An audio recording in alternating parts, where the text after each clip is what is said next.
two ways you can buy bees are as a package or a nuke, which is short for nucleus colony. I used to recommend to people to buy the nuke, but after buying both last year, I actually preferred the package to the nuke. The differences between the package and the nuke.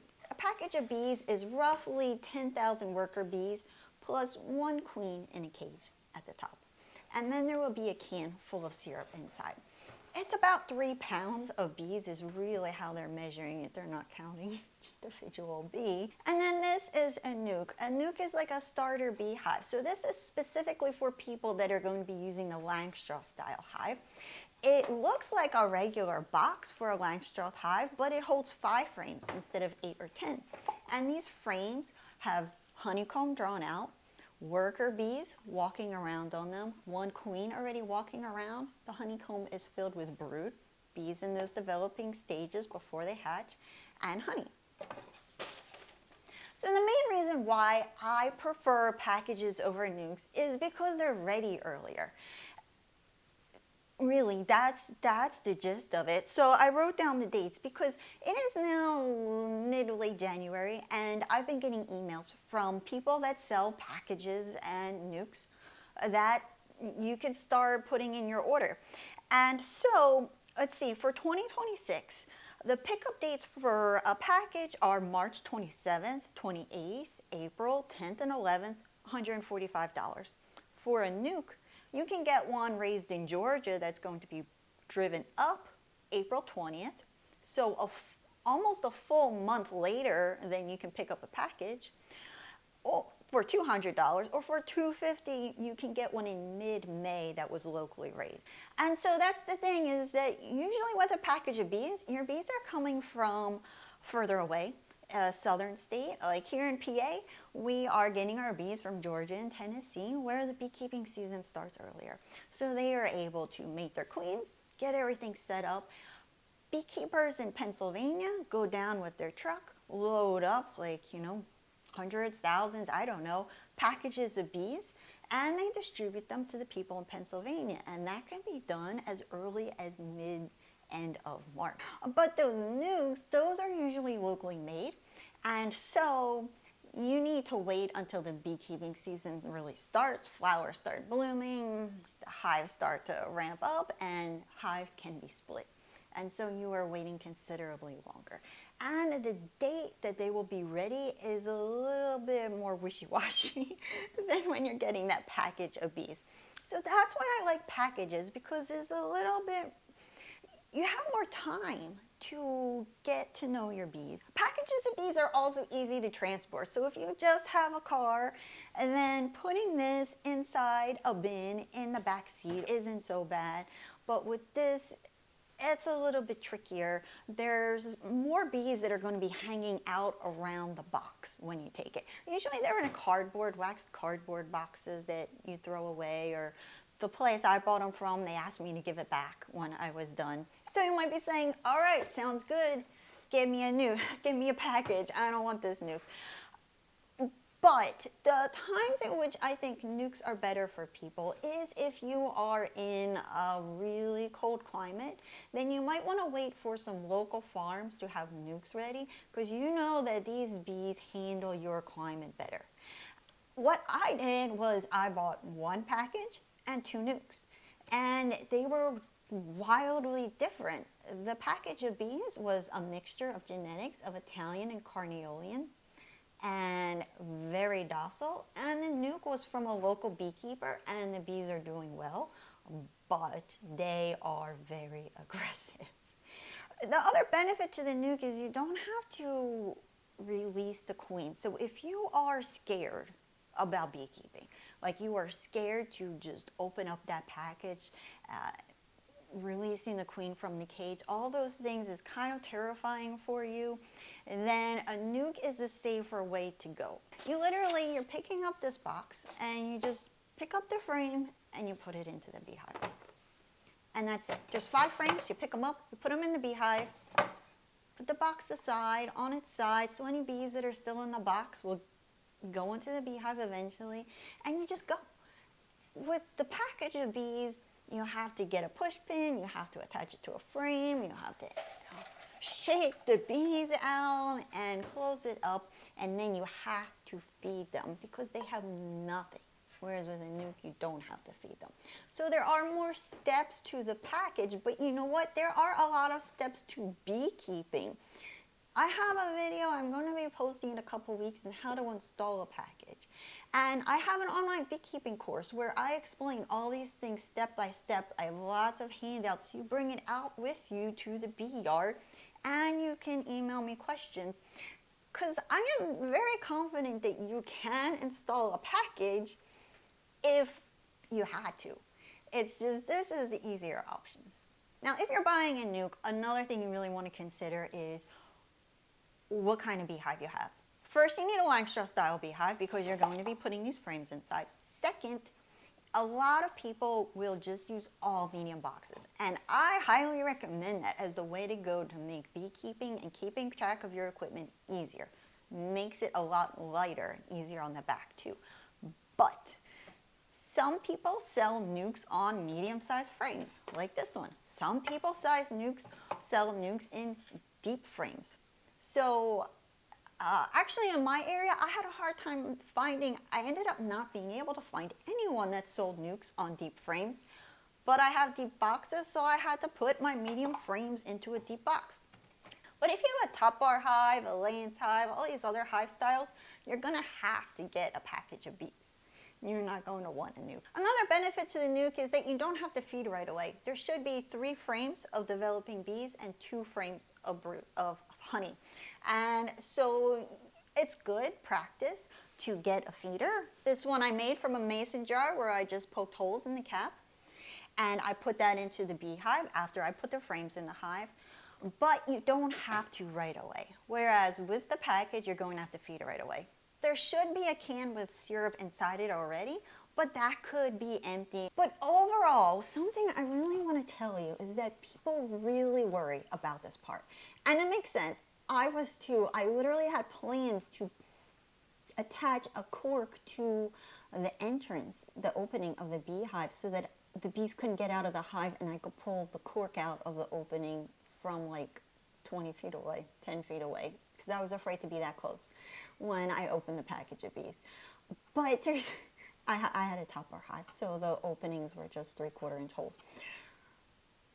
Do not be scared about this process. This is one of the easiest things you will do as a beekeeper, partly because it is early in the season. So even if something happens, you have tons of time for the bees to recover. Whereas things like letting your bees swarm off or not treating for varroa, when you make those mistakes later in the year, that's when you have problems because you don't have time to fix it. Now you have some choices other than nuke or package when buying bees, and one of them is, do you want a marked queen? Say yes, because that means they put a paint dot on her back. The paint dots change in color depending on the year, so you can keep track of your queen's age. But more importantly, when you're getting used to spotting the queen, it lets you know that, yeah, you found her. This is her, because sometimes people will be not sure if it's the queen or a drone. You are sometimes asked if you want clipped wings, which means that they clip the wings of the queen bee so she cannot fly, which prevents the bees from taking off. I don't like to do this. I don't see the benefit of it. I am afraid that she's going to try to take off anyway and then just end up on the ground. Will she or won't she get back into the hive? The only time that you might want to do this is if you were starting out with a top bar hive. My first year, my bees all took off, what we call absconding, and they say that it's more common in brand new top bar hives, and the clipped wings might have been able to prevent that. Also, very important, when you get your bees, check them. If it's a package, it's pretty easy to look inside and see how many dead bees are here in the bottom. You really should only see a few dead bees on the bottom. Most of them should be all clustered up at the top in the center where the queen is. If you're picking up a nuke, then open the lid up. Bring your veil with you. You don't have to put the full suit on, but at least like put the veil on and just peek under that lid and make sure that this is heavily populated. You don't even have to pull frames out, but you can tell just looking in between, in the little gaps in between the frames. Also, ask if they treated before you order your bees. There's a big confusion of, should I treat my bees when I first get them? And if you buy bees from someone who treated that spring, then this isn't something you have to worry about. It's very common for bees to be treated before you buy them, so just ask and find a place that is doing something about it. If there is one thing you do not do, then I hope you opt for not having your bees shipped to you. Sometimes you don't have the choice, but sometimes people just really like certain kinds of genetics. And I'm going to tell you that these special genetics you're finding from certain places, it's not going to solve all your problems for you. It doesn't mean that your bees aren't going to have varroa problems because you got some special Russian strain, or if you got Carniolan bees, it means that they're never going to swarm. So you can play around with getting genetics from different locations, and I really hope you do, because that is a great way to build an apiary that is diverse and that has hives that handle the stresses of nature all on their own, because ultimately we want to interfere as little as possible in the lives of our hives.